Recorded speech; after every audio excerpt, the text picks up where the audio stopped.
Hi guys, good morning, welcome back on for my educational app. देखो, last lecture के अंदर हम लोग इक्विपार्टीशन थ्योरम का प्रूफ कर रहे थे और इक्विपार्टीशन थ्योरम के प्रूफ में हम लोग कहीं यहाँ तक पहुँचे थे, इंटीग्रेशन कर रहे थे। तो उसी इंटीग्रेशन में पहुँचते हैं हम लोग, वापस से उसको कंटिन्यू करते हैं। तो देखिए, ये कुछ यहाँ तक हुआ था और हम लोग बोल रहे थे कि हमने ये जो है DPI इसको इस तरीके से लिखा था। तो देखिए, अभी इसको हमने वाई स्क्वायर के इक्वल माना था, तो ये e⁻⁻y² हो गया था। और जो DPI था, DPI का वैल्यू ये था, तो ये रख रहे थे हम लोग √2m/β इंटू dy। अब जो √2m/β है इंटू √2m/β, 2m/β, ये √2m/β तो इंटीग्रेशन से तो बाहर आ जाएगा, -d/dβ। ये देखिए, जिसने कॉपी नहीं किया था ये कॉपी कर लेना, ठीक है। ये है इंटीग्रेशन से बाहर आ जाएगा, ये तो ln ये आ जाएगा बाहर, √2m/β, ये तो इंटीग्रेशन से तो आ गया बाहर। बाकी जो इंटीग्रेशन में बचा क्या, -∞ टू ∞ e⁻⁻y² dy। और इसका वैल्यू पता अपने को, इंटीग्रेशन के अंदर जो है उसका वैल्यू होता है, क्योंकि हमने डायरेक्ट फॉर्मूला बताया था, √π/2 होता है। अगर इस टाइप का फॉर्मूला आ जाता तो √π/2, तो -d/dβ ये आ गया ln, ये जो है √2m/β, ये जो आ गया क्या, √π/2 ये आ गया। इसको आगे सोल्व करें, EI एवरेज -d/dβ, इसको देखिए, इसका वैल्यू ln में है तो ln ये आ गया, ये मल्टीप्लिकेशन में है तो ऐड हो जाएंगे, 2m/β प्लस ln √π/2, ये ऐसा आ जाएगा। ठीक है, इसको भी हम लोग आगे लिख सकते हैं, ब्रेक कर सकते हैं इसको कैसे, -d/dβ, इसमें देखो पावर 1/2 इधर आ जाएगी, तो 1/2 ln 2m/β प्लस ln √π/2। इसको भी ब्रेक कर सकते हैं अभी, -d/dβ, इसको ब्रेक कैसे कर सकते हैं, अपॉन में होते हैं, बट्टे में होते हैं तो क्या हो जाता है, माइनस हो जाता है लॉग में, तो 1/2 तो बाहर है, यह आ जाएगा ln 2m minus ln β plus ln √π/2। इस तरीके से आ सकता है ना, पॉज करके कॉपी कर लेना, आगे चलते हैं, ठीक है। अब देखिए, ये मुझे इसका डिफरेंशिएशन करना, अवकलन करना बीटा के रेस्पेक्ट में, चलो अवकलन करो, माइनस तो बाहर है, इसका अवकलन करेंगे तो इसका तो 0, 1/2 है यहाँ पे, इसका अवकलन करेंगे, इसका डिफरेंशिएशन 0, क्योंकि इसमें बीटा है नहीं तो 0 आ जाएगा।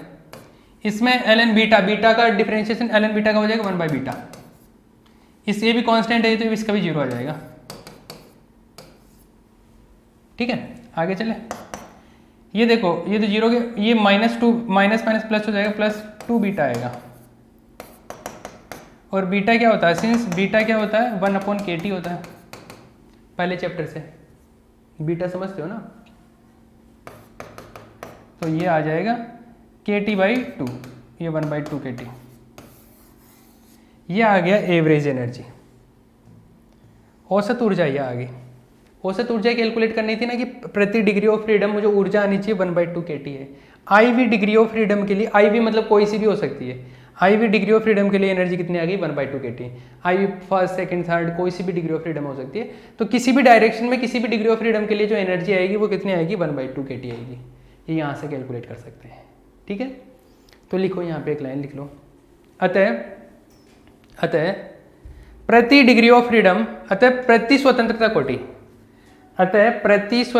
कोटि ऊर्जा का मान, प्रति स्वतंत्रता कोटि ऊर्जा का मान 1/2 kT होता है। प्रति स्वतंत्रता कोटि ऊर्जा का मान 1/2 kT होता है, प्रति स्वतंत्रता कोटि ऊर्जा का मान 1/2 kT होता है।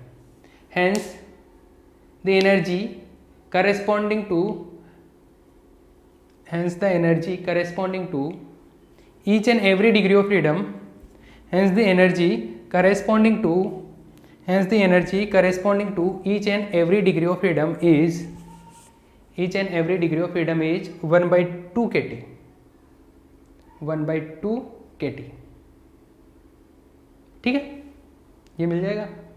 चलिए आगे चलिए, अब इसके एप्लीकेशन देखिए कि ये तो पता चल गया कि एवरेज एनर्जी जो 1/2 kT है, ये पता चल गया। अब अगर हम लोग एप्लीकेशन के बारे में बात करें, इसकी एप्लीकेशन मतलब अनुप्रयोग, इसका क्या यूज कर सकते हैं उसके बारे में बात करते हैं। अनुप्रयोग,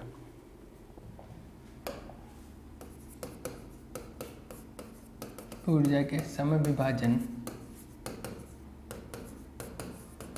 सिद्धांत के अनुप्रयोग।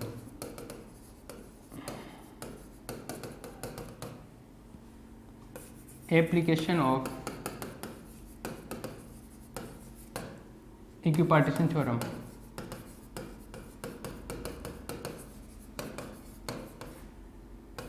तो जैसे मान लो आपको एप्लीकेशन पूछा गया और डिग्री ऑफ इसका आपको इक्विपार्टीशन थ्योरम पूछ लिया गया और उसके बाद में अनुप्रयोग पूछ लिया, डायरेक्ट एप्लीकेशन पूछ लिया, तो आपको प्रूव करने की जरूरत नहीं है इसको। ठीक है, चलिए आगे चलिए। तो देखिए इसमें हम लोग काफ़ी सारी चीज़ें कैलकुलेट कर सकते हैं। सबसे पहले तो इक्विपार्टीशन थ्योरम से जो ऊर्जा मिलती है, एनर्जी मिलती है, वो ऐसे होती है। F स्वतंत्रता कोटि वाले निकाय के 1 मोल की ऊर्जा, 1 मोल की ऊर्जा निकाली थी ना हमने, 1 मोल की एनर्जी जो आई थी वो आई थी FRT/2। लास्ट लेक्चर में कैलकुलेट किया था। Energy of 1 mole of a system having F degree of freedom. ठीक है, F डिग्री ऑफ फ्रीडम वाले के लिए एनर्जी क्या आएगी, FRT/2। उसके लिए मुझे CV और CP निकालना है। मान लो CV जानते हो ना, specific heat at constant volume. तो मैं सबसे पहले तो CV की लिए बात करता हूँ। CV नियत आयतन पर विशिष्ट ऊष्मा, स्पेसिफिक हीट एट कांस्टेंट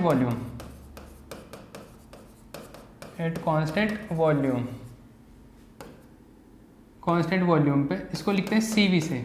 ठीक है, और CV का जो डेफिनेशन था वो हमने ऐसे किया था, dQ/dt, ये होता है स्पेसिफिक एट कांस्टेंट वॉल्यूम। ठीक है, फर्स्ट लॉ ऑफ थर्मोडायनेमिक्स से क्या होता है, ये जिसने कॉपी नहीं किया कॉपी कर लेना। फर्स्ट लॉ ऑफ थर्मोडायनेमिक्स से क्या होता है, by first law of TD, प्रथम नियम से dQ इक्वल्स टू होता है du प्लस PdV, ऐसे होता है ना। अब V कांस्टेंट है, V नियतांक, वॉल्यूम कांस्टेंट है ना, तो dV क्या हो जाएगा, 0 हो जाएगा।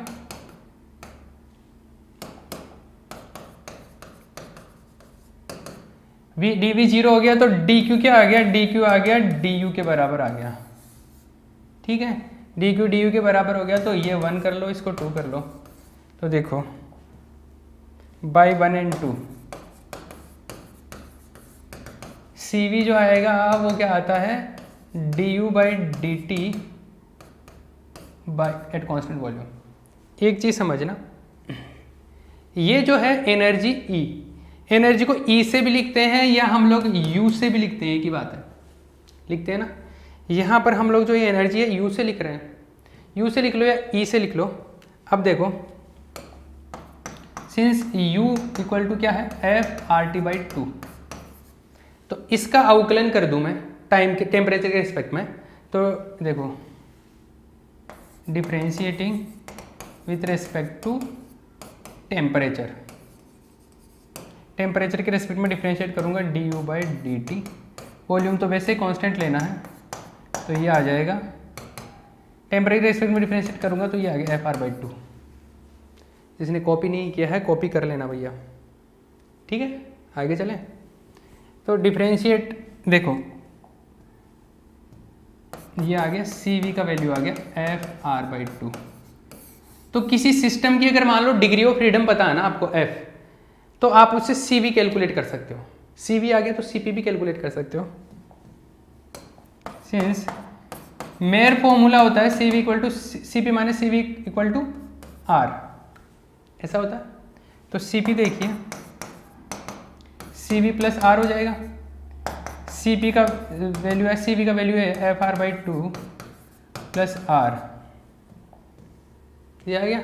तो देखो इसका वैल्यू क्या आया, CP आ गया, R कॉमन आ गया, तो F/2 प्लस 1, ठीक है।